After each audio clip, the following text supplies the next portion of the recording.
Let's take a look at communication strategies for conflict resolution. It's important to emphasize the complexity of conflict and the difficulties that arise in addressing it.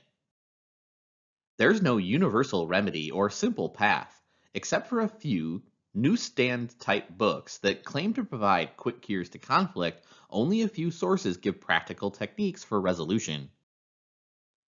Differentiation describes a process that occurs in the early phase of conflict. It helps participants define the nature of the conflict and clarify their positions with regard to each other. It's very important to conflict resolution because it establishes the nature of the conflict. Differentiation requires that individuals explain and elaborate their own position, frequently focusing on their differences rather than their similarities. Differentiation represents a difficult time in the conflict process because it's more likely to involve an escalation of conflict rather than cooling off. During this time, fears may arise that the conflict will not be successfully resolved. Differentiation is also difficult because it initially personalizes the conflict and brings out feelings and sentiments in people that they themselves are the cause of the conflict. The value of differentiation is that it defines the conflict.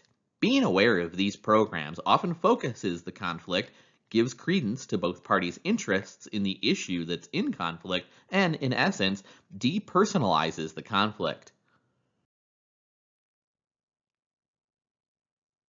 Fraction refers to a technique of breaking down large conflicts into smaller, more manageable pieces. Fractioning gives focus to the conflict. By narrowing down large conflicts, individuals give clarity and definition to their difficulties instead of trying to solve the whole host of problems at once. Third, downsizing a conflict helps to reduce the emotional intensity of the dispute. Smaller conflicts carry less emotional weight. Fractionation facilitates a better working relationship between participants in the conflict. Interpersonal conflicts can be made less threatening if individuals communicate in a way that preserves the self image of the other. The threat of conflict is lessened if participants try to support each other's self image rather than to damage it just to win an argument. It's important to be aware of how people want to be seen by others, how conflict can threaten those desires, and how our communication can minimize those threats.